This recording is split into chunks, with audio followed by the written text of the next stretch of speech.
हवा ये साले शर्माएंगे, हमारे अपने हो कह के ये बाहें गरमाएंगे, क्योंकि जिद्दी बड़ा हूँ मैं, एक कच्चा घड़ा हूँ मैं, ये जो हंस रही है दुनिया मेरी नादानियों पे ताने कस रही है दुनिया। क्लास 02। तारीख क्या है आज? तारीख है 10 जून। इस तरह से डालते थे ना कॉपी में जब बनाते थे, 10 जून, 10 जून। हाँ बेटा, नूब खेल रहा है, नूब खेल रहा है। अंकित है क्या? अंकित, भविष्य नमस्ते बेटा। बाकी के लोग कहाँ हैं? आज शायद मतलब तुम्हें हफ्ते भर तक की लिबर्टी है, जब तक ये टाइम शिफ्ट होता है इधर उधर। उसके बाद बेटा, उसके बाद मैं तुम्हें सुबह की टाइमिंग कोई फिक्स दे दूंगा, 8 बजे 9 बजे। उसके बाद क्लास फिक्स रहेगी। 15 तारीख तक थोड़ा सा ये है, 15 तारीख तक थोड़ा सा व्यस्त हूँ मैं। ठीक है, तो आज की क्लास, आज का टॉपिक है तुम लोग का क्लास 02, जिसमें ऐसा करेंगे कि मतलब जो लाइव देख पाएगा वो लाइव देख लेगा। बाकी के भाई ठीक ठाक बच्चे ही हैं इसमें, अच्छे बच्चे ही लिए हुए हैं ना, बाकी के बच्चे रिकॉर्डेड देख लेंगे इसको। ठीक है, तो ये देखो शुरू करते हैं। पूरब, जय हिंद बेटा। शुरू करते हैं आज की class. That is our class number 2, basics of polity.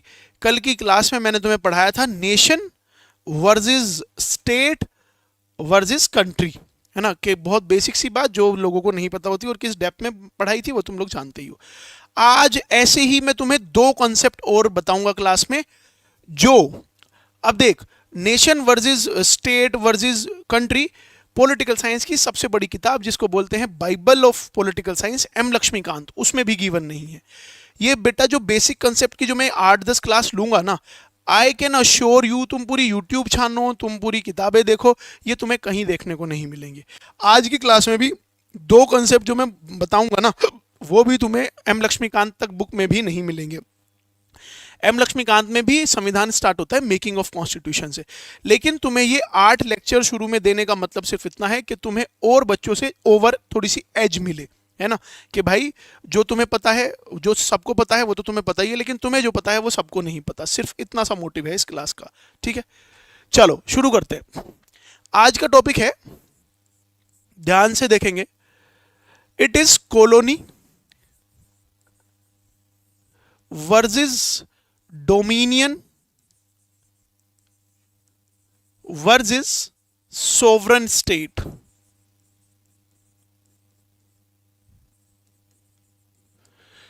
कि भारत जो देश है ना, भारत देश, ये इस तरह से पूछ लिया जाता है बेटा कि भारत देश कॉलोनी कब था, भारत देश डोमिनियन कब था, और भारत देश सोवरन कब बना, है ना। मैं अभी से अश्योर कर सकता हूं कि अगर मैं तुम लोगों को अभी पूछ लूं, अगर तुम्हें सोवरन का मतलब, मैंने पिछले किसी क्लास में समझाया है कि सोवरन का मतलब इंडिपेंडेंट, जो अपने डिसीजन अपने आप ले सके, किसी से पूछने की जरूरत ना हो, कल की क्लास में बताया था।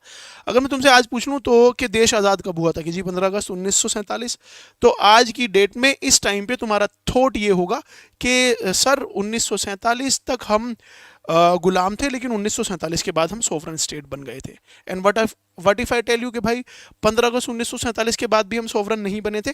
ऐसे ऐसे मिथ तोड़ने के लिए ही मैं यहाँ पे हूँ तुम लोग के। ठीक है, ये देखो ये वर्ड तो तुमने सुना ही होगा, जैसे कि ऐसे बोल देते हैं कि भाई इंडिया ब्रिटिशर्स की, BRITISH, ब्रिटिशर्स की कॉलोनी थी। अरे ये तो बात तुमने सुनी होगी या नहीं, कि ब्रिटिशर्स की कॉलोनी थी इंडिया। कॉलोनी का मतलब क्या होता है वो जान लेते हैं। उसके लिए मैं तुम्हें रूबरू कराऊंगा एक टाइमलाइन से। ये रही हमारी टाइमलाइन। इस तरह में पढ़ाने में मेरे को मजा आता है। ये रही हमारी टाइमलाइन। अब टाइमलाइन के बाद ब्रिटिशर्स कब से आए? निखिल, जय हिंद बेटा। ब्रिटिशर्स बेटा कब आए?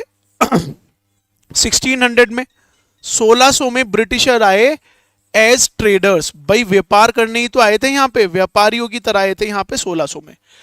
और फिर गए कब हैं? जब भारत इंडिपेंडेंट हो गया। जब भारत इंडिपेंडेंट हो गया, यानी कि 15 अगस्त 1947। इसके बीच की कहानी हमें पढ़नी है, ठीक है। सर अभी आऊं कॉलेज से, पेपर देखे 4:58 पर। चल ठीक है बेटा, आराम कर लेकर करना है तो रिकॉर्डेड देख लियो क्लास, है ना। तो 15 अगस्त 1947 को इंडिपेंडेंस हुआ था, है ना, इंडिपेंडेंट हुआ था। बेटे गेटिंग सीरियस, बैठ जाओ। आज की क्लास में हम क्या पढ़ रहे हैं? 3 शब्दों का मतलब, that is your colony, dominion और सॉवरन स्टेट। जैसे कि हमने कल की क्लास में पढ़ा था, नेशन और कंट्री और स्टेट, है ना। ये बहुत कॉमन वर्ड हैं जो बता दिए जाते हैं कि सेम है, बट सेम नहीं है। ये देखो, ब्रिटिशर्स इंडिया में कब आए? 1600 में आए एज ट्रेडर्स। और अगर तुमसे कोई एग्जामिनर ये बोलने लगे कि जब ब्रिटिशर्स 1600 में इंडिया आए थे, उन्होंने तब से ही इंडिया को अपनी कॉलोनी बना लिया था, अगर मैं ये स्टेटमेंट बोलूं तो ये स्टेटमेंट बेटा बिल्कुल गलत है। 1600 के बाद हमें जानना पड़ेगा, एक इंपॉर्टेंट क्रोनोलॉजी है जो हम यहां पे बनाएंगे, जिसको बोलते हैं हम 1757। 1757 क्या है? 1757 है बैटल ऑफ प्लाजी। अगर तुम लोग पढ़ाई के थोड़ा सा भी आसपास हो तो तुम इसको जानते होगे कि बैटल ऑफ प्लाजी क्या था। तकरीबन 150 साल तक ब्रिटिशर्स सिर्फ एज अ ट्रेडर्स ही रहे।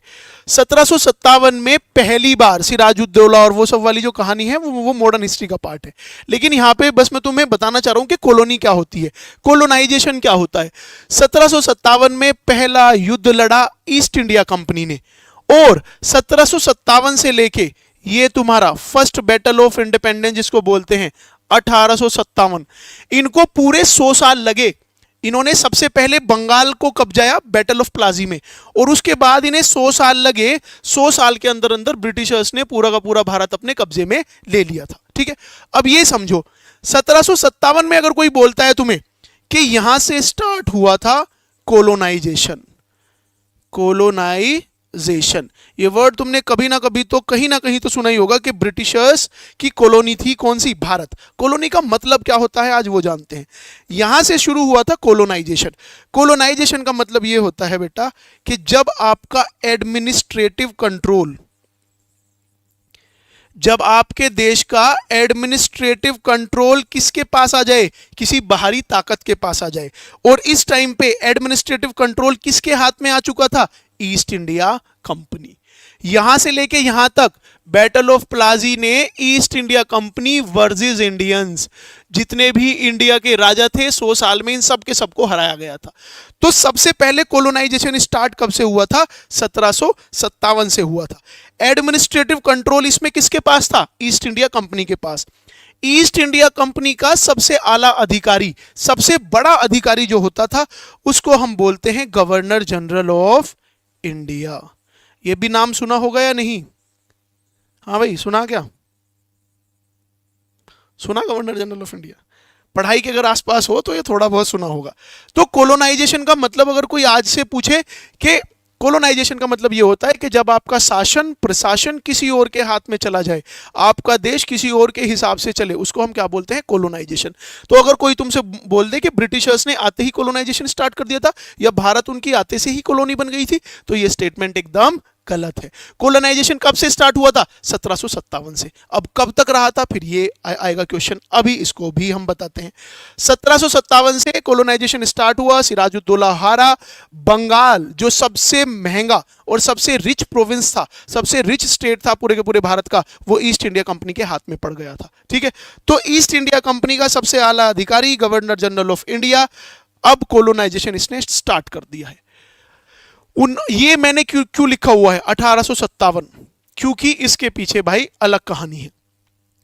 भारत 2 हिस्सों में बटा हुआ था, 1857 से पहले और 1857 के बाद। 1857 तक, 1857 के बाद एक 1858 में एक्ट आया था, जिसको क्या बोलते हैं? Act of better government. 1858 तक ब्रिटिशर्स को पता चल गया कि अब अगर तुम्हें इंडियंस को रूल करना है ना, तो अब इंडियंस के लिए कुछ तो अच्छा तुम्हें करना पड़ेगा। तो एक्ट ऑफ बेटर गवर्नमेंट आया 1858 में। और सबसे इंपॉर्टेंट चेंज ये था कि पहले देश को चला कौन रही थी? East India Company. और अब कौन चलाएगा? अब चलाएगा क्राउन, है ना? अब कौन चलाएगा? क्राउन। 1858 में ही दो ऑफिस आए थे नए, दो नए ऑफिस आए थे। एक ऑफिस को क्या बोलते हैं? तुम्हारा वाइसरॉय। ये भी मॉडर्न इंडियन हिस्ट्री में तुमने कभी ना कभी तो नाम सुना ही होगा, वाइसरॉय। और एक नया ऑफिस आया था जिसको क्या बोलते हैं? Secretary of state. हाँ ठीक है बेटा, सेक्रेटरी ऑफ स्टेट। अच्छा 8 बच्चे आ गए, मुझे तो लगा था आज 2-3 ही है। तो 1858 में एक्ट ऑफ बेटर गवर्नमेंट से हुआ क्या है कि अब तक देश को चला रही थी एक कंपनी, अब चलाएगा क्राउन। क्राउन का मतलब ताज। यानी कि दो नए ऑफिस आए थे, एक वाइसरॉय और एक सेक्रेटरी ऑफ स्टेट। लेकिन मुझे इतने में तसल्ली नहीं मिलेगी, इसे और थोड़ा सा डेप्थ में समझो, है ना? इतना भी तुम्हें कहीं ना कहीं मिल जाएगा। ये समझो ये क्या है। ब्रिटेन में ना, अगर मैं यूके की बात करूं, यूके का मतलब बेटा यूनाइटेड किंगडम, गरीबों उत्तराखंड नहीं, ठीक है? यूके समझो क्या होता है। यूके में सबसे इंपॉर्टेंट और सबसे पावरफुल जो पोस्ट होती है वो कौन होता है? क्राउन। क्राउन का मतलब ताज। अब ये क्राउन कोई किंग भी हो सकता है, कोई क्वीन भी हो सकती है। तो सबसे ऊपर वहां पे कौन होता है? क्राउन। क्राउन के अंडर काम करता है, वहां क्राउन के कहने पे काम करता है कौन? Prime minister. प्राइम मिनिस्टर के कहने पे कौन काम करते हैं? Council of minister. भाई आज भी क्या है पॉलिटिकल साइंस में, आज भी हमारा जो प्रधानमंत्री है वो अकेला देश को नहीं चलाता, उसको साथ एडवाइस देने के लिए, सलाह देने के लिए जो मंत्रीगण होते हैं उसको क्या बोलते हैं? हम काउंसिल ऑफ मिनिस्टर, है ना? इसको भी थोड़ा सा और डेप्थ में समझो। काउंसिल ऑफ मिनिस्टर 15% हो सकते हैं। जैसे कि मान लो प्रधानमंत्री तो एक है, इसको हेल्प करने के लिए होते हैं 60 से 70 मंत्री, जिन्हें हम बोलते हैं क्या? Council of ministers. In council of ministers में से 60-70 में से 15 से 20 होते हैं कैबिनेट मिनिस्टर। सुना है इनका नाम? कैबिनेट मिनिस्टर मतलब ये भी मंत्री हैं, ये भी मंत्री हैं, लेकिन ये 60-70 में से 15-20 वो मिनिस्टर हैं जो सबसे इंपॉर्टेंट हैं देश को चलाने के लिए। फॉर एग्जाम्पल आज की डेट में finance ministry, home ministry, defence ministry, ये सब किस में आएंगे? कैबिनेट मिनिस्टर में आएंगे, ठीक है? तो क्राउन सबसे ऊपर, उसके बाद ब्रिटिश, उसके बाद ये तुम्हारा पीएम, पीएम के अंडर फिर काम करते हैं कौन? Council of minister. और काउंसिल ऑफ मिनिस्टर के अंडर कौन काम करती है? East India company. जब मैं मॉडर्न हिस्ट्री पढ़ाऊंगा तो तुम्हारा ये बहम भी मैं हटाऊंगा कि ईस्ट इंडिया कंपनी सिर्फ ब्रिटिशर्स की थी। यूरोप में 5 पावर्स थी इस टाइम पे, डच, डेन्स, पोर्तुगीज, फ्रेंच और ये ब्रिटिशर्स। पांचों की कंपनी का नाम ईस्ट इंडिया कंपनी था। जो भारत में जो ईस्ट इंडिया कंपनी थी वो दूसरी थी। विल एक्सप्लोड योर मिथ्स, है ना? इन सब मिथ्स को मैं तोड़ूंगा अभी। तो prime minister, council of minister और ईस्ट इंडिया कंपनी।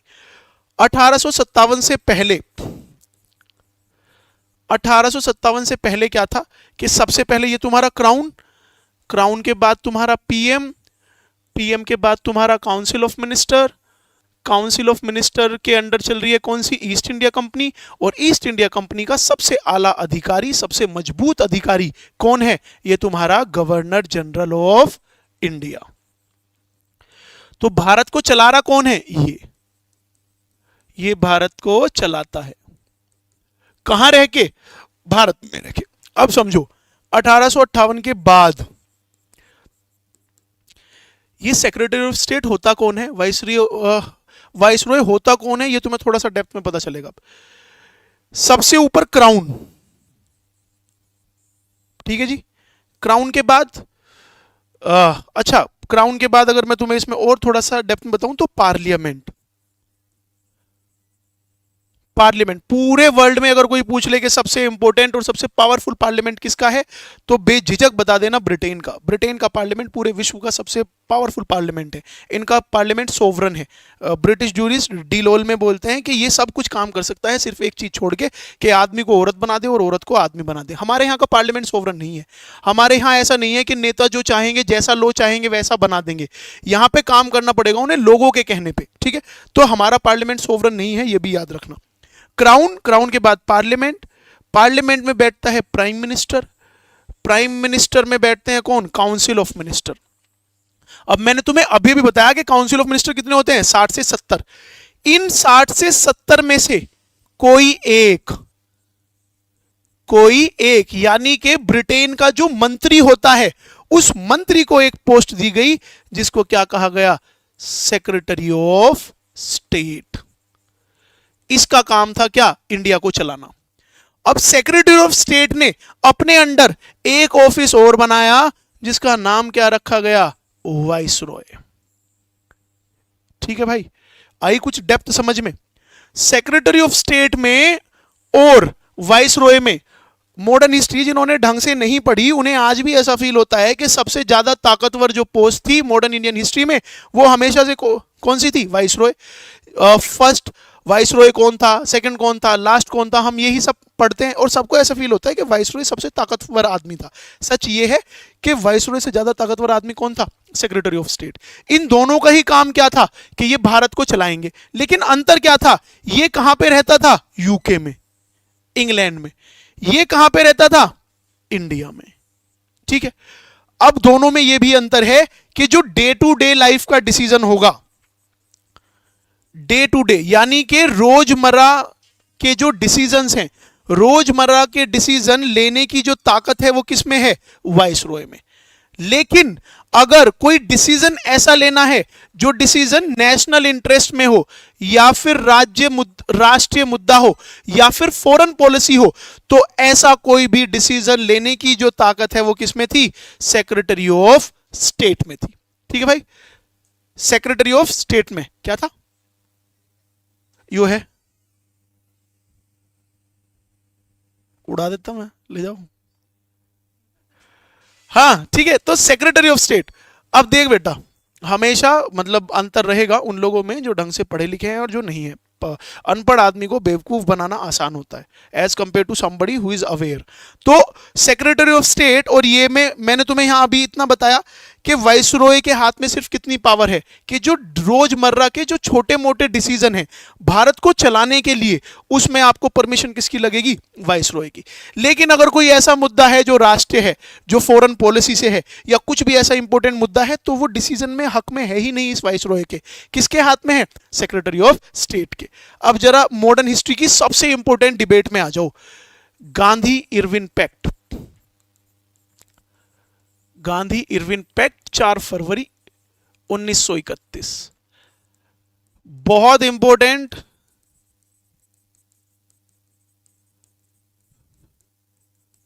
इसी में तुम्हें पढ़ाया जाता है भगत सिंह की फांसी रुकवाना। गांधी कौन है, आईएनसी को रिप्रेजेंट कर रहा है, इंडियन नेशनल कांग्रेस को।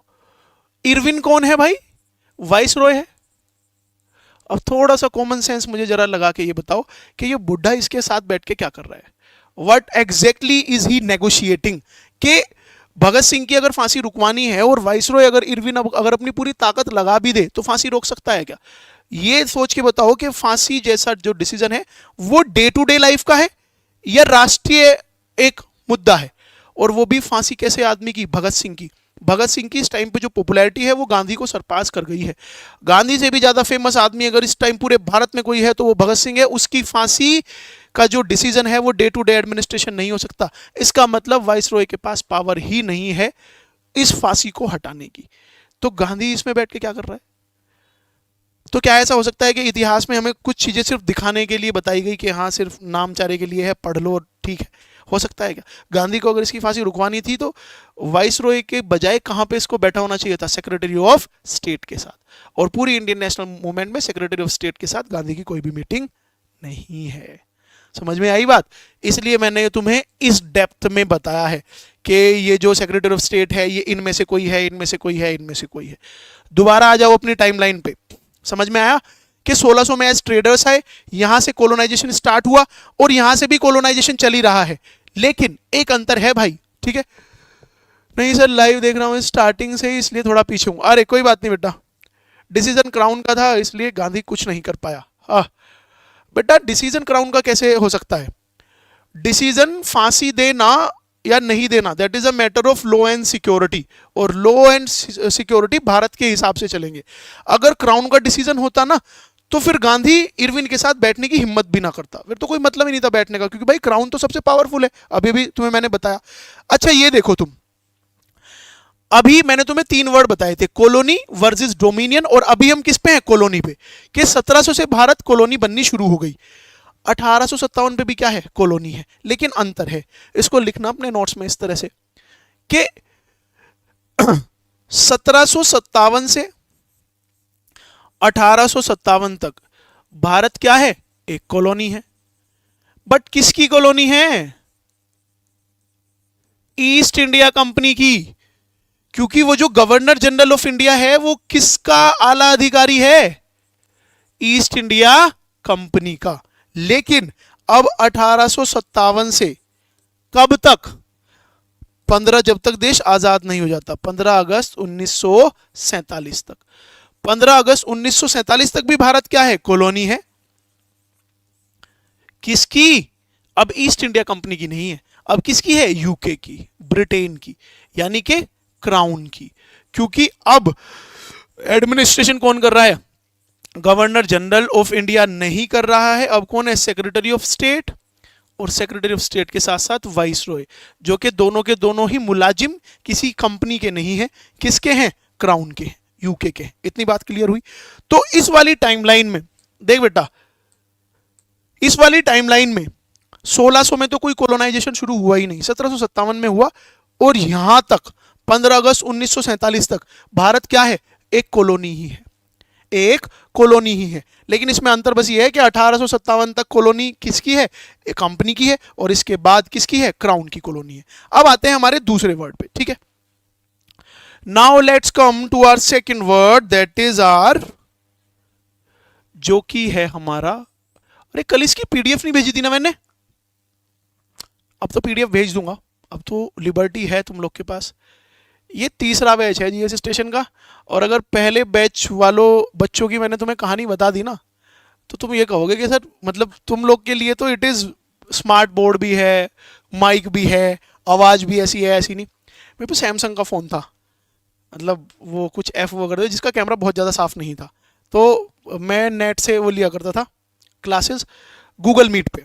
तो गूगल मीट पे जब क्लासेस ली, तो बच्चों ने ना क्या किया हुआ था कि वॉइस रिकॉर्डिंग से वो लेते थे क्लास, क्योंकि नेट अगर स्लो हुआ ना तो पिक्चर हो जाती थी ब्लर, और जैसे ही पिक्चर ब्लर हुई तो, लेकिन 20 दिन तक, 25 दिन तक, महीने भर तक क्लास चलती रही। उस बैच में 25 बच्चे थे, और 25 बच्चे वो थे कि जिनमें से एक भी बालक ऐसा नहीं था जो आगे ये ही बोल दे कि सर जब आप पढ़ाते हो तो ब्लर हो जाता है। वो तो एक दिन मैंने ही क्लास की ऐसे ही रिकॉर्डिंग खोल के देख ली, रिकॉर्डिंग जब उसमें खोल के देख ली तो उसमें साफ पता चल रहा है कि जो जो वर्ड लिखा जा रहा है उसमें से एक भी वर्ड क्लियर नहीं है। फिर बालकों से पूछा, मैं कहा भाई इतना तो बता दे करो। कह रहे सर कोई बात नहीं, दिख जाते हो आप, थोड़ी बहुत आवाज़ आ जाती है, उसी से हम लोग नोट्स बना लेते हैं। ठीक है, तो भाई अब तो ये जीएस स्टेशन का जो थर्ड बैच है, अब तो इसमें सब कुछ है, इसे तो सेलिब्रेट करो, वरना यहाँ तो वॉइस रिकॉर्डिंग से भी बालकों ने नोट्स बनाए। ठीक है, चलो आगे चलते हैं, दूसरा वर्ड खोलते हैं, दैट इज डोमिनियन।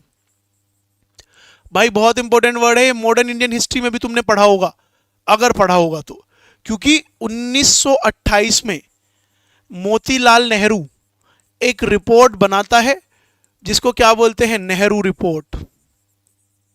पढ़ी क्या?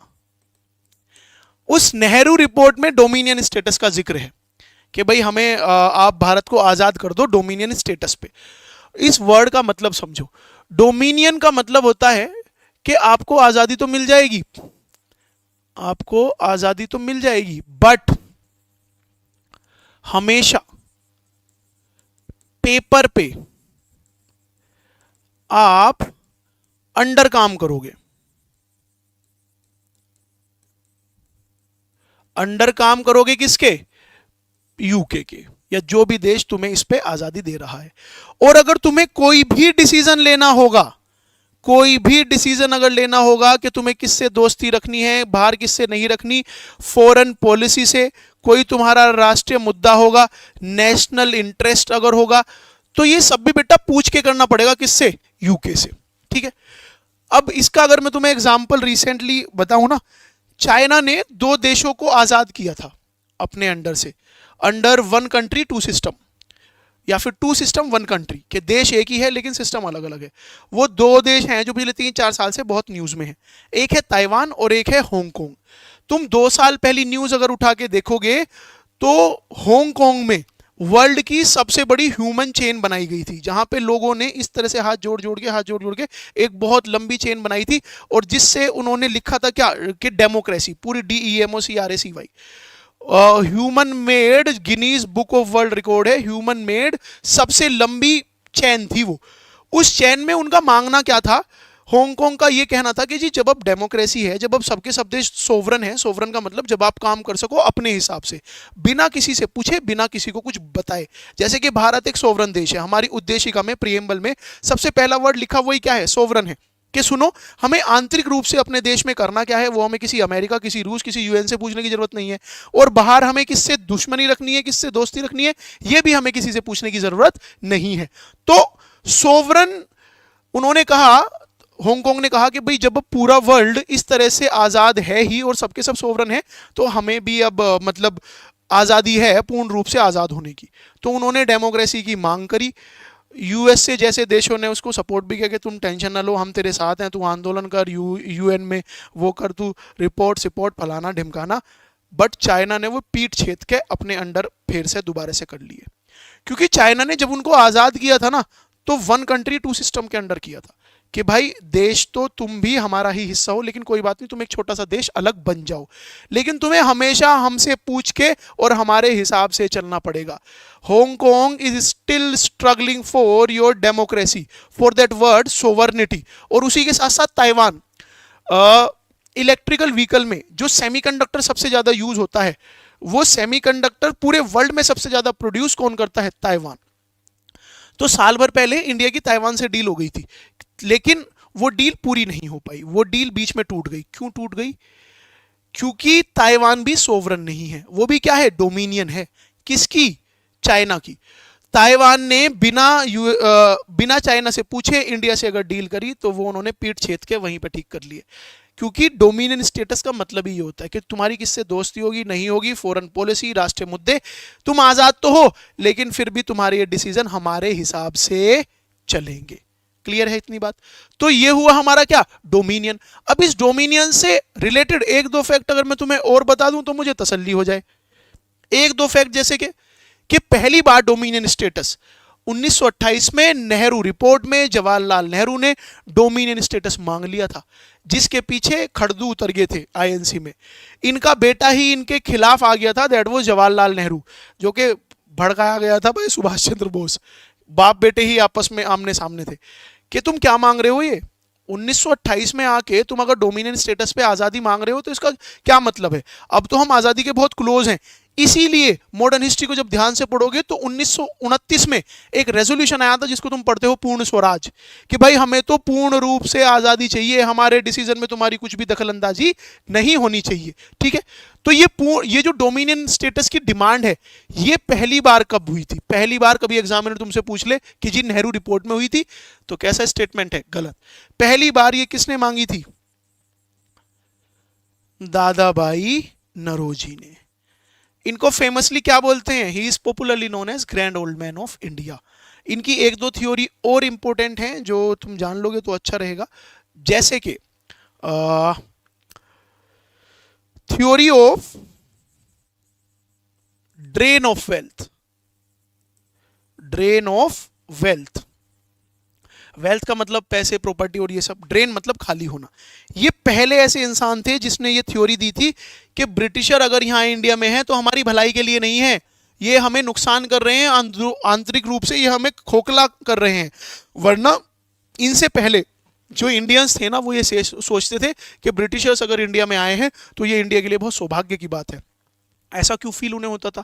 ऐसा उन्हें फील इसलिए होता था क्योंकि जिस देश में कभी पक्की सड़कें नहीं बनी, वहां पे पक्की सड़कें थी, रेलवे ट्रैक्स थे, इलेक्ट्रिसिटी थी, बिजली थी, और लोग इंग्लिश बोल रहे थे थोड़ी बहुत, ढंग से तो आज भी नहीं बोल पा रहे। तो theory of drain of wealth में दादा भाई नौरोजी ने क्लियर किया कि भाई ऐसा है, ये हमारी अच्छाई के लिए नहीं है, ये सड़क तुम्हारे लिए बनवाई ही नहीं है, ये सड़क इसलिए बनवाई गई है जिससे ये यहां से सामान पोर्ट तक आसानी से ले जाएं और पोर्ट से फिर इस सामान को अपने देश में ले जा पाए। रेलवे ट्रैक्स तुम्हारे लिए नहीं है, ये ब्रिटिशर्स के लिए हैं। अगर ये इंग्लिश भी सिखा रहे हैं तो इसलिए सिखा रहे हैं क्योंकि इन्हें ट्रांसलेटर्स चाहिए अपने ऑफिस के लिए। तो पहला ऐसा आदमी था जिसने theory of drain of wealth दिया।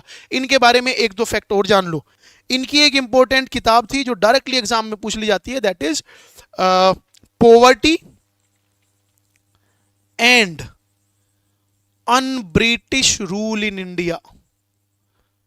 Un British rule in India, बहुत ही इंपॉर्टेंट ये है ये।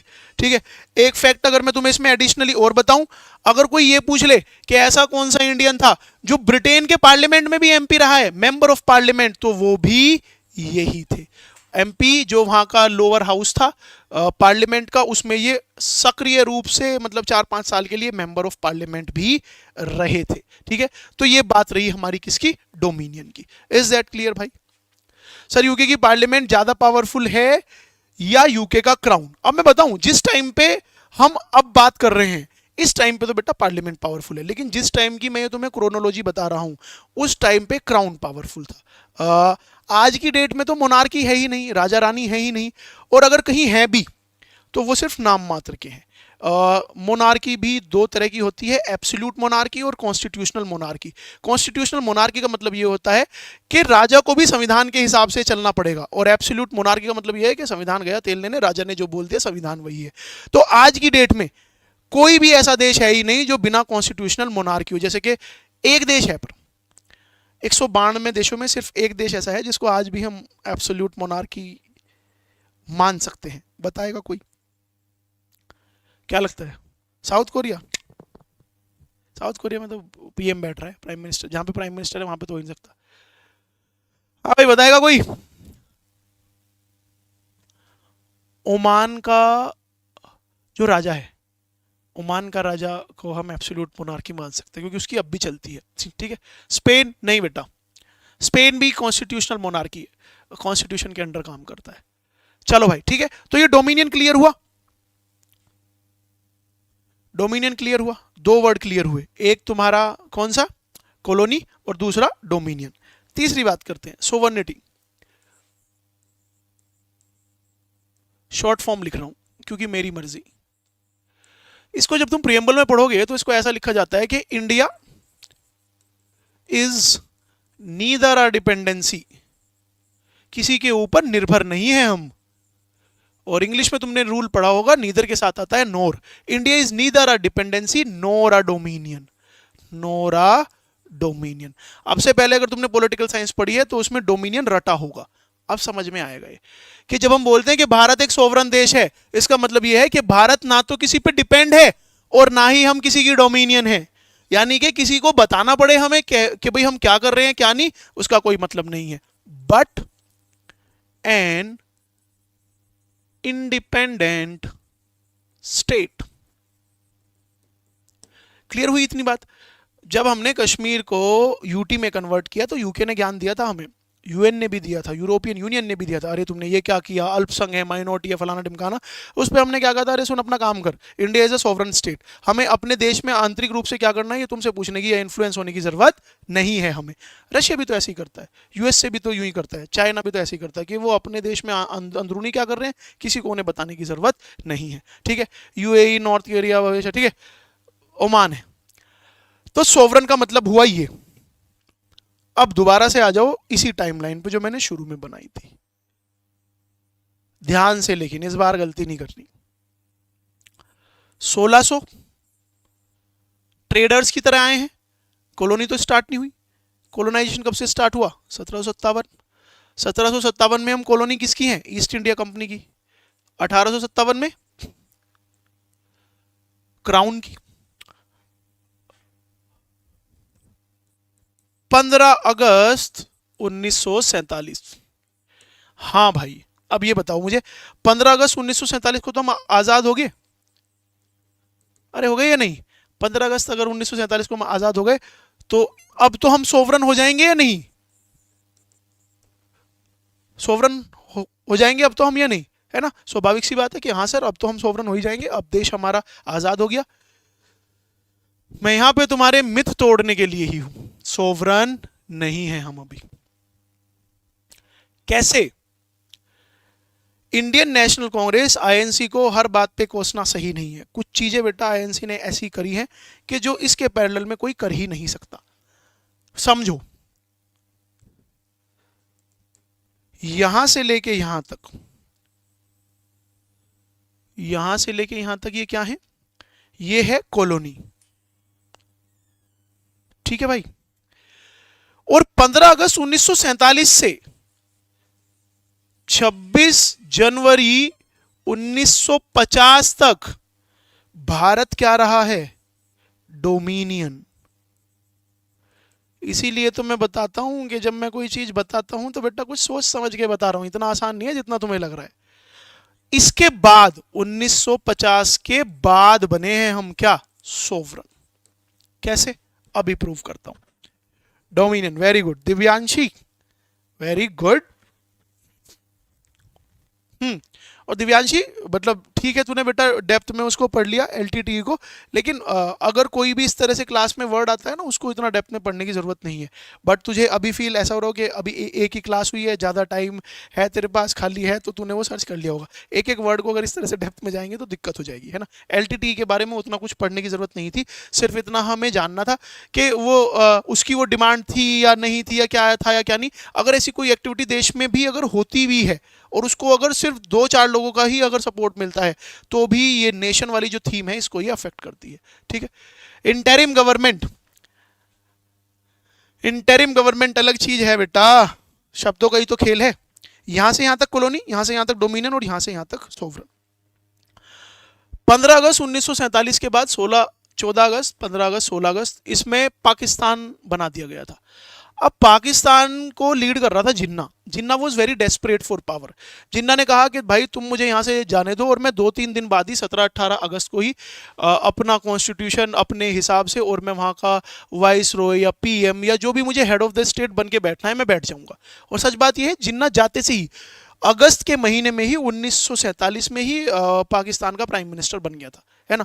लेकिन इस टाइम पे यहां पे जो सबसे फेमस आदमी था, जिसका चरिस्मा, जिसका ओरा अलग ही था, दैट वाज जवाहरलाल नेहरू, है ना। तुम्हें अगर बेटा ऐसा फील होता है ना कि मोदी की अभी बहुत फैन फॉलोइंग है, फलाना ढिमकाना, ठीक है फैन फॉलोइंग, लेकिन जो इस टाइम पे नेहरू की थी, अगर तुम इससे अगर कंपेयर करोगे तो गलत कंपैरिजन है, नॉट इवन क्लोज, आसपास भी नहीं है।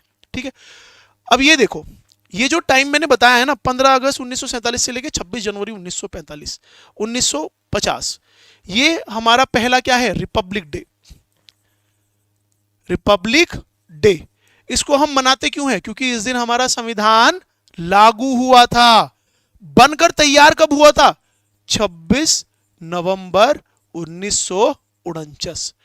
और यहां से लेके यहां तक संविधान को लिखने में जो टाइम लगा, दैट वाज 2 साल 11 महीने और 18 दिन, ये टाइम लगा।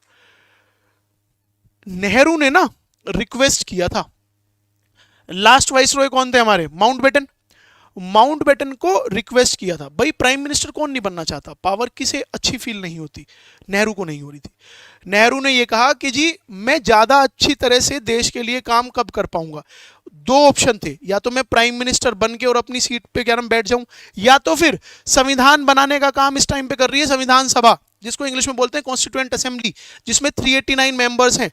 अब नेहरू ने कहा कि भाई मुझे ऐसा फील होता है कि अगर आप लोग मुझे प्रधानमंत्री ना बना के अगर मुझे मौका दो कॉन्स्टिट्यूएंट असेंबली में बैठने का, तो वहां पे मैं ज़्यादा अच्छी तरह से कंट्रीब्यूट कर पाऊंगा, वहां पे मैं देश के लिए ज़्यादा काम कर पाऊंगा। पीएम का क्या है, बाद में बन जाएंगे। अगले आदमी ने 3 साल तक वेट किया था और 3 साल तक कॉन्स्टिट्यूएंट असेंबली में बैठा था, और माउंटबेटन को रिक्वेस्ट किया था कि जब आप इतने दिनों से हमारे देश में थे ही, तो चाहे नाम मात्र के लिए ही बैठ जाओ, हम आज़ाद हैं, हमने मान लिया, लेकिन चाहे नाम मात्र के लिए ही बैठ जाओ, लेकिन अभी अगले 2 साल 11 महीने 18 दिन और जब तक हमारा संविधान लिख के तैयार नहीं होता, तब तक प्लीज तुम ही इस देश को चलाओ। तो देश को इस दौरान चलाया किसने था? ब्रिटिशर्स ने। इस टाइम पे पीएम तो कोई था ही नहीं, तो कौन था यहां पे? माउंटबेटन, लास्ट जो वाइसरॉय था। तो माउंटबेटन इंडिया का तो है नहीं, कहां का है? ब्रिटेन का। तो डिसीजन मेकिंग कर कौन रहा है इस टाइम पे? ब्रिटेन। आजाद हैं, लेकिन हम क्या हुए? डोमिनियन।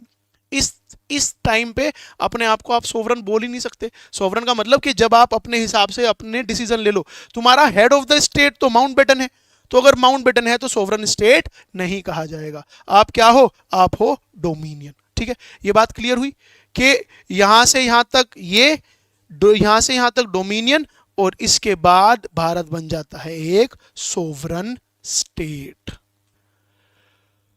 हाँ भाई, इंटरिम गवर्नमेंट बेटा अलग चीज होती है। इंटरिम गवर्नमेंट होती है कि जब पहले चुनाव होंगे 1951 में, उसके बाद जो मतलब मिनिस्ट्री जो बांटी जाएंगी उसको इंटरिम गवर्नमेंट कहा जाएगा। ठीक है, दैट इज योर सोवरन। ये तीन वर्ड क्लियर हुए हमें? क्या ये तीन वर्ड हमें क्लियर हुए? दैट इज आर क्या क्या था? Colony versus dominion versus sovereignty. हाँ भाई लाली, समझ में आया हो? आया हो समझ में? हाँ ठीक है, ये तीन वर्ड क्लियर हुए। सिविल्स में क्वेश्चन है एपीवाईक्यू सारे के सारे। एम लक्ष्मीकांत को अगर वर्ड बाय वर्ड छान लोगे, word by word, open challenge. M Laxmikanth is known to be as bible of political science. Gita कही जाती है पॉलिटिकल साइंस की। पूरी एम लक्ष्मीकांत खोजो और मुझे बताओ कि कहीं पे अगर ये तीन वर्ड डिफाइन है या नहीं।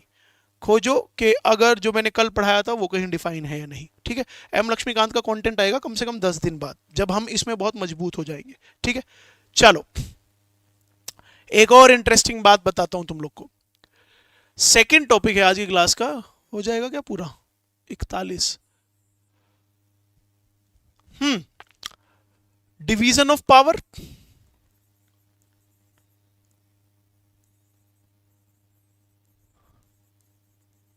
Versus separation of power. ठीक है, ये समझते हैं। फॉरगेट अबाउट स्टूडेंट्स, स्टूडेंट्स की तो बात छोड़ो, है ना। टीचर्स भी इन दोनों वर्ड को इंटरचेंजली यूज करते हैं, इसकी जगह ये, इसकी जगह ये, कि सेम ही तो बात है। और एम लक्ष्मीकांत में भी इतनी बड़ी बुक होने के बावजूद भी उसमें भी इन दोनों का क्लियर सेपरेशन नहीं बताया गया है कि दोनों में अंतर क्या है। कहीं पे वर्ड यूज कर लेते हैं division of power, separation of power. Hindi में इसका मतलब यह है कि देश दो तरह के होते हैं, या तो देश है यूनाइटरी और या तो देश है फेडरल। यूनाइटरी मतलब कि पावर का सिर्फ एक ही पॉइंट होगा, एक ही आदमी है और यही पावरफुल है। फेडरल का मतलब होता है जहां पे पावर के बहुत सारे पॉइंट हो। जैसे हमारा देश फेडरल एक गवर्नमेंट है, पीएम भी पावरफुल है, सीएम भी पावरफुल है, प्रेसिडेंट भी पावरफुल है, हाई कोर्ट भी पावरफुल है, सुप्रीम कोर्ट भी पावरफुल है, एमएलए भी, एमपी भी, आईएएस भी, पीसीएस भी। तो पावर के जब बहुत सारे पॉइंट होते हैं ना, उसको हम क्या बोलते हैं? फेडरल बोलते हैं। ठीक है, तो सेपरेशन ऑफ पावर और डिवीजन ऑफ पावर को सिर्फ इतना सा लोग जानते हैं कि जी इसको हम क्या बोलते हैं, कि जब पावर अलग अलग स्तर पे बढ़ती है उसको हम डिवीजन ऑफ पावर बोलते हैं। लेकिन ये कंसेप्ट बेटा अलग है, समझो। एक फेमस इन्फ्लुएंसर तुम्हारा ध्रुव राठी, सब जानते होंगे भाई। ध्रुव राठी की एक वीडियो 15 दिन में आएगी, 15 मिनट की, है ना। और हमारे यूथ के साथ प्रॉब्लम ये है कि ध्रुव राठी अगर 15 मिनट की वीडियो में कुछ बहुत अच्छे से इंटरेस्टिंग, उसकी टीम बहुत अच्छी है, अगर बहुत अच्छे फैक्ट लाके देगा ना तो उसमें बालक फैन हो जाएंगे, भाई साहब क्या नॉलेज की बात बताई, मजा आ गया। और जबकि सच ये है कि इस 20 मिनट की वीडियो के लिए 20 आदमी पिछले 20 दिन से काम कर रहे थे, उसके बाद इससे ये चीज बुलवाई गई है ना। बट आजकल के बालक मास्टरों से ज्यादा ध्रुव राठी को ये समझते हैं कि भाई ये कोई बहुत बड़ा इंटेलेक्ट है। ध्रुव राठी जैसे आदमी से किसी नॉर्मल से टॉपिक पे 20 मिनट की अगर वो वीडियो बनाता है तो उसे कहो जैसे कि वैलेंटाइंस डे, इस पे जरा 20 मिनट बोल के दिखा, इंस्टेंट, है ना। अब ये देखो कि क्या अंतर होता है हमेशा जो लोग पढ़े हुए हैं और जो नहीं पढ़े हुए हैं। ध्रुव राठी मोदी के पीछे पड़ा हुआ था, जिसमें इसकी सबसे फेमस जो वीडियो आई थी, उस फेमस वीडियो में इसने मोदी को क्या कहा था? डिक्टेटर। जानते हो, अवेयर हो? डिक्टेटर वाली वीडियो, है ना। मोदी को इसने कहा कि डिक्टेटर है भाई ये तो, तानाशाह है। और एक गाना भी है जो मतलब जो वो कौन है जो मोदी को जो रोस्ट करता है बहुत ज्यादा, अभी वो जेल वेल भी जो गया था, उसने भी एक गाना अभी किया था रिलीज, तानाशाह ओ तानाशाह, तानाशाह ओ तानाशाह। तो मोदी को ना तानाशाह कहा जाता है। मोदी को तानाशाह ये लोग इसलिए बोलते हैं। एक और है, मेरे नाम ध्यान नहीं आ रहा यार, वो मोटा सा लड़का है, कोई अगर बता सके तो बताओ जरा। वो मोटा सा है आदमी जो बहुत गंदा रोस्ट करता है इसे, अमित शाह को भी और इसको भी, मोदी को भी, है ना। तो ध्रुव राठी और वो, ये सब लोग बोलते हैं डिक्टेटर मोदी को और गवर्नमेंट को। ऐसा ये लोग क्यों बोलते हैं? ऐसा ये इसलिए बोलते हैं, ये बोलते हैं कि देश की जो सुप्रीम कोर्ट है, देश की जो सुप्रीम कोर्ट है वो भी किसके कहने पे काम करती है? मोदी के। देश की जो भी एग्जीक्यूटिव है, जो भी आईएएस पीसीएस हैं, जो भी मंत्री हैं, वो भी सब किसके कहने पे काम करते हैं? मोदी के। ठीक है, मतलब ध्रुव राठी ने तो डिक्टेटर इसको कहा इसलिए था कि भारत की सुप्रीम कोर्ट भी निष्पक्ष नहीं है। भारत की सुप्रीम कोर्ट भी किसके कहने पे चलती है? मोदी के कहने पे चलती है। What if I tell you कि ध्रुव राठी जो ये वर्ड यूज कर रहा है, ये वर्ड ही गलत यूज कर रहा है। जब किसी कमरे की भीड़ में एसएसबी के टॉपिक में जब सब के सब लोग चिल्लाते रहे कि डिक्टेटरशिप डिक्टेटरशिप डिक्टेटरशिप, तुम लोग चुपचाप से लिख के आना एक word, that is called despotism. आप समझते हैं इस वर्ड को, ये क्या होता है डेस्पोटिज्म? डेस्पोटिज्म एंशिएंट का कॉन्सेप्ट है, एंशिएंट टाइम का, एंशिएंट हिस्ट्री का। देश को चलाने के लिए ना 3 ऑर्गन होते हैं, लेजिस्लेटिव, एग्जीक्यूटिव और जुडिशियरी। अरे होते हैं या नहीं? 3 ऑर्गन। लेजिस्लेटिव मतलब जहां पे नियम बनाए जाते हैं, भारत का पार्लियामेंट लेजिस्लेटिव। एग्जीक्यूटिव का काम होता है जो उनको सुचारू रूप से चलवाता है, इंप्लीमेंट कराता है। और अगर कुछ दंड देना हो तो काम किसका है? जुडिशरी का। इसको एग्जांपल से समझो। एक बाइक पे 3 लोग नहीं बैठ सकते और हेलमेट लगा के बाइक चलानी है, नहीं तो 1000 का चालान है। ये नियम बना है। ये नियम कहां बना है? लेजिस्लेटिव पे। एक पुलिस वाला जो चौक पे खड़ा होके उस मेकिंग श्योर कि हाँ ये सही तरह से इंप्लीमेंट हो रहा है नहीं, वो कौन है? एग्जीक्यूटिव। और अगर आपका चालान हो गया तो आपको दंड कौन देगा? जुडिशरी। ठीक है, देश को चलाने के लिए अलग अलग फॉर्म ऑफ गवर्नमेंट होती है। ध्रुव राठी का कहना यह है कि ये डिक्टेटरशिप है और यहाँ की जो लेजिस्लेटिव है वो भी मोदी के कहने पे काम करती है, जो एग्जीक्यूटिव है वो भी मोदी के कहने पे काम करती है, और यहाँ तक कि जो जुडिशरी है, जुडिशरी भी मोदी के ही कहने पे काम करती है। ठीक है, कन्हैया लाल, कन्हैया लाल, अरे नहीं कुछ और नाम था, है ना? क्या था? कुणाल, कुणाल कमरा ना, हाँ कुणाल है वो, मतलब कुणाल बोलता है कि तानाशाह ओ तानाशाह तानाशाह ताना, अरे गाना बना उसने। ठीक है, अब ये सुनो ध्यान से। एंशियंट में ना बेटा किंग हुआ करता था। For example king like, despotism present का कॉन्सेप्ट है ही नहीं, एंशियंट का है। किंग लाइक योर सम्राट अशोक, भाई सबसे पावरफुल इन्फ्लुएंशियल आदमी था यहाँ। Can you imagine a world, क्या तुम एक ऐसे संसार की इमेजिनेशन कर सकते हो? Executive, judiciary. एंशियंट टाइम में ना भाई किंग के पास ही ये तीनों पावर हुआ करती थी। लॉ बनाता कौन था? King. King was a law maker. Law बनाता, नियम कायदे कानून बनाता कौन था? किंग। उनको चलवाता कौन था डर के दम पे? किंग। और अगर कोई कुछ गलती कर दे तो धमकाता या जो भी दंड देने का जो प्रावधान था वो भी किसके पास था? किंग। ठीक है, इस कंसेप्ट को बोलते हैं। क्या तुम इमेजिन कर सकते हो कि अशोका के टाइम पे, अशोका के टाइम पे जो दंड शास्त्र था, जो न्याय शास्त्र था, वो कोर्ट अशोक को ही धमका दे कि भाग भयंकर, ये क्या तूने काम किया गलत? नहीं धमका सकते थे, क्योंकि सारी की सारी पावर एक ही पॉइंट पे एक्यूमुलेटेड थी। जब एक ही पॉइंट पे इस तरह से एक्यूमुलेटेड होती हैं, उस कंसेप्ट को क्या बोलते हैं? डेस्पोटिज्म। इसी डेस्पोटिज्म के चक्कर से परेशान होके एक फ्रांस का फिलोसफर था, दैट वाज फ्रेंच फिलोसफर, जिसका नाम था मोंटेस्क्यू। जिसका नाम था क्या? मोंटेस्क्यू। उसने किताब लिखी जिस किताब का नाम रखा स्पिरिट ऑफ लॉज, 1748 में, स्पिरिट ऑफ लॉज। इस स्पिरिट ऑफ लॉज में उसने ये थ्योरी दी थी, theory of separation of power. Theory of separation of power का मतलब क्या होता है कि लेजिस्लेटिव अपना काम करे, एग्जीक्यूटिव अपना काम करे और जुडिशरी अपना काम करे, और एक दूसरे के काम में कोई भी दखल अंदाजी ना करे। देश का प्राइम मिनिस्टर हो, किंग हो, क्वीन हो, कोई भी इन तीनों ऑर्गन्स को इन्फ्लुएंस नहीं कर सकता। समझ में आई बात?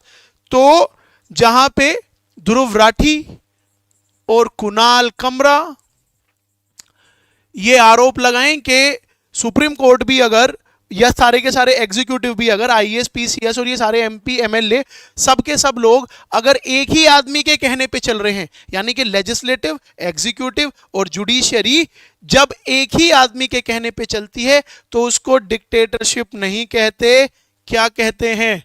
डेस्पोटिज्म। अब बताओ, कोई ध्रुव राठी की वीडियो के नीचे जाके कमेंट करे कि चचा ये जो तुम बता रहे हो डिक्टेटरशिप, डिक्टेटरशिप होती है फॉर्म ऑफ गवर्नमेंट। जैसे democracy is the best form of government. Democracy का मतलब, डेमो मतलब लोग, क्रेसी मतलब मतलब रूल, के लोगों का रूल है यहाँ। अगर कोई तुमसे पूछ ले कि इस देश में सबसे ताकतवर आदमी कौन है, तो इफ यू आर 18 और अबव खुल के कह देना करे मैं। क्योंकि मोदी इसलिए पावरफुल है क्योंकि हमने वोट देके उसको पावरफुल बनाया है। कल को अगर कोई ऐसा काम कर दे जो लोगों को पसंद ना आए तो कल को ही आम आदमी हो जाएगा, है ना। तो भाई फ्रेंच फिलोसफर ने ये चीजें दी थी, but our crowd is being run by social media और व्हाट्सएप यूनिवर्सिटी। लोगों के पढ़ने का और चीजों की जानकारी लेने का स्रोत ही सिर्फ एक बचा है, और वो क्या है? व्हाट्सएप। लोग गूगल को ठीक बताते हैं, भाई गूगल पे डेटा इंटरप्रिटेटेड है, यानी कि मिसगाइडेड है। मैं जानता हूं कि भाई एप्पल का मतलब सेब होता है, कोई और जानता है कि भाई एप्पल का मतलब तो फोन होता है। तो ये सारे लोग गूगल पे डेटा डाल देंगे, इसीलिए तुम अगर सर्च करोगे कि व्हाट डज एप्पल मीन, तो उस पर दुनिया भर की स्लाइड्स आएंगी। कोई कुछ कहेगा, कोई कुछ कहेगा, कोई कुछ कहेगा। अगर सही में चीज़ों को जानना हो तो बुक्स इज द रेफरेंस, किताबें, ठीक है। तो जिस कमरे में सब चिल्लाएं कि मोदी तो डिक्टेटर है, डिक्टेटर है, डिक्टेटर है, तुम लोग चुपचाप से बोल के आना कि चचा डिक्टेटर नहीं होता जब तीनों फॉर्म ऑफ गवर्नमेंट काम करती हैं। क्या बोलते हैं उसको? डेस्पोटिज्म। कल की क्लास के लिए थोड़ा सा मसाला लेके चले जाओ। अब तक तुम्हें बताया गया होगा कि best form of government democracy, लोगों का रूल, और worst form of government dictatorship, तानाशाही, जिसमें कहीं पे भी तुम्हें किसी भी वीडियोस में बताया जाता होगा कि जी नॉर्थ कोरिया, नॉर्थ कोरिया में क्या है? ये तानाशाही है, डिक्टेटरशिप है। गलत है। Worst form of government dictatorship नहीं होता, कुछ और होता है। वो कुछ और क्या होता है वो हम कल बताएंगे। ऐसे ही तथ्य जानने के लिए जुड़े रहिए हमसे जीएस स्टेशन बाय हिमांशु सोम। हाँ भैया, समझ में आई बात? आज की क्लास को इतना ही रखते हैं। बच्चे सिर्फ 6 लाइव हैं, बाकी के जो बच्चे हैं वो इसको रिकॉर्डेड जब देख लें तो मुझे भाई टेक्स्ट कर देना कि सर ये वीडियो देख ली हमने, ठीक है। बाकी तुम जानते ही हो, अभी सिर्फ हफ्ते भर की बात है, उसके बाद इसको हम फिक्स कर लेंगे टाइम को, है ना, सुबह के टाइम या कुछ भी ऐसा। यस निखिल, तूने पढ़ा हुआ है ना। रामखोर स्पॉइलर का काम क्यों कर रहा है? टोटलिटेरियनिज्म, ये पहले बैच में तू पढ़ के गया था ना, पॉलिटी। हाँ भाई ठीक है, इसकी ये पीडीएफ मैं तुम्हें भिजवा दूंगा, मतलब भिजवा दूंगा क्या, भेज दूंगा मैं। चलो क्लियर है? फटाफट फटाफट बता दो। Is it all clear to you guys? समझ में आया? सर कल किस टाइम होगी क्लास? शायद 5 बजे ही, शायद 7 बजे। बेटा अभी इसी हफ्ते कोई टाइम नहीं है, लाइव देख पाओ तो देख लेना, वरना रिकॉर्डेड भी देख लेना, कोई दिक्कत नहीं, चल जाएगा। चलो ठीक है, ओके की रिपोर्ट। ध्यान रखो, क्लास में कुछ भी डाउट हो, कुछ परेशानी हो तो ग्रुप में तुम लोग हो ही, मुझे मैसेज छोड़ देना। Okay bye, Tata.